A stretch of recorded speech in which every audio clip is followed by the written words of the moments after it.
And I thought, maybe if we go golfing together and play together, maybe we can reconnect.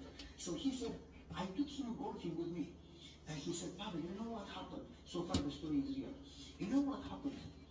We were golfing, and instantly, I was ahead of him. When hitting the ball, I see something with my eye. He dropped down. So I go, he had a heart attack. So far the story is real. And he said, I was panicking. I didn't know what to do. I called 911 right away. And he said, a thought, I cannot tell you it didn't happen because it did happen. A thought crossed my mind. What if he made my life miserable for the last 2 years? He gave me day in and day out hard time. He called me names. He was fighting against me. He was dividing the whole team against me. What if I pretend I didn't see him? And then half an hour later I come back, oops, what happened? And I am free. But he said, I didn't do that, God forbid. He said, I called 911 right away. I took him on the golf cart off the golf course, got him to the place where the ambulance would come, and they saved his life. This story is real. Now, from now on, it's not real. It's a made-up story, okay? I want you to imagine, to pretend for a second, that he didn't call the ambulance and he didn't save the friend's life, okay? And he said, whoops, good for me.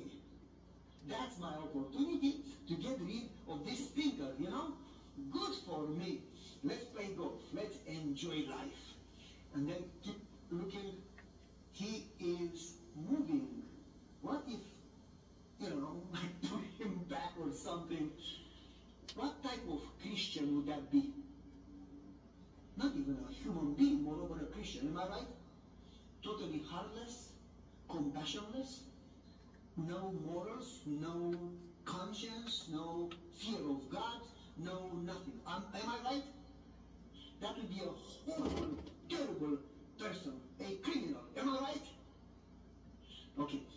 I want to give you a story in the Bible that we don't seem to get it right. We don't seem to get it right. And we seem to confuse things in this story, and we take the story and manipulate it in our favor, and it's not what the story says. And if you think there is a story in the Bible when there was a woman in a certain city, I'm not sure if it was Los Angeles or Chicago, doesn't matter, in a certain city, that she goes to the judge. You remember the story? And what is the job of the judge? To do? To judge, to do justice. Thank you. She doesn't say, would you please do me a favor?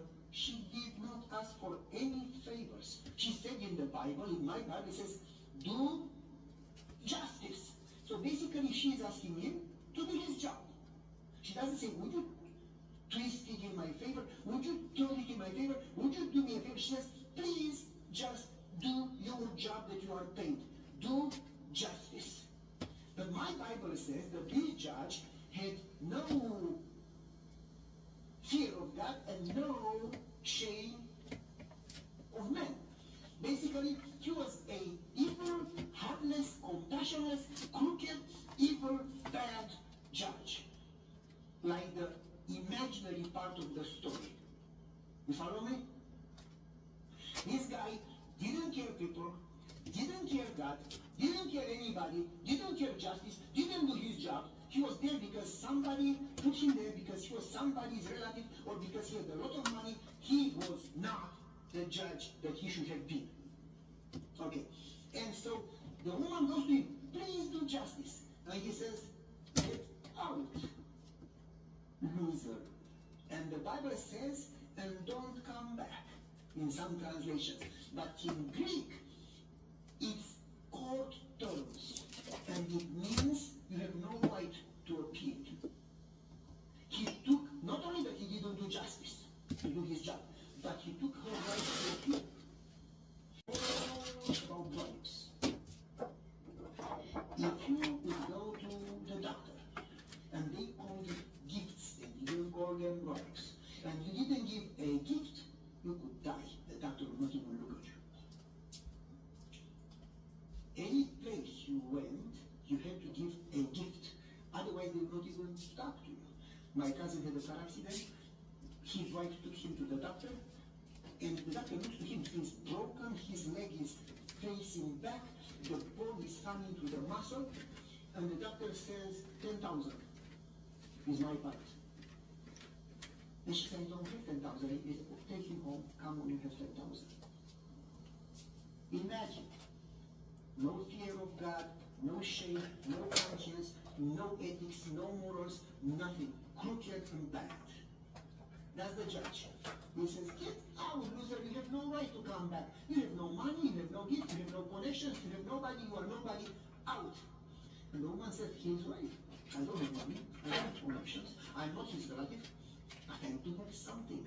My husband tells me that I have a big mouth. I can use that. I can pester him to death. I can annoy him until he would leave me alone. He would do what I want. So the Bible says that the woman went, when he went golfing, she was there, justice! And then he went with his friend, to Olive Garden. She's there, next table, justice! He goes to the court, she's on the court steps, justice! He goes downtown or he goes to the mall shopping, justice! He meets with his friends here, the meeting, justice! Every day, 1 day, 2 days, 1 week, 2 weeks, 1 month, 2 months here. After 6 months, the guy has gray hair and says, kill her, or take her away, or do something, do whatever she wants, give her whatever she wants, but get her out of my hand because I lose my mind. You remember the story? So, what is the lesson? Because this is what people tell me. That the lesson is that we need to persist in prayer. Am I right? Because if we persist in prayer, God will do what we ask. This way, we make God our servant instead of letting God be God and we the servants. This woman has a problem and she has a solution. What we care is the lesson of the story. If you think about first verse when we go to Luke 18, it says that Jesus told them a story. So what is the spiritual point? Jesus told them a story to show them that they should, you can check it on the screen, that they should, but in a different translation says, always pray and in a different, not lose heart.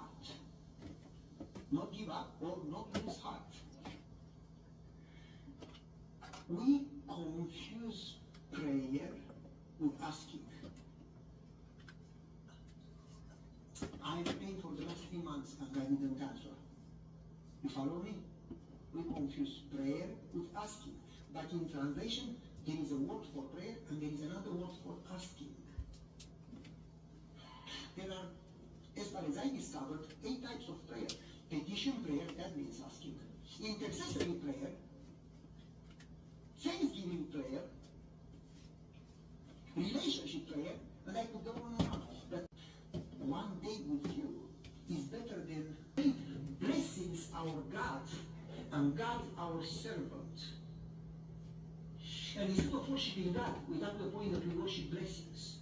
And what it was intended by God to be blessings had become idols and curses. Because we worship blessings.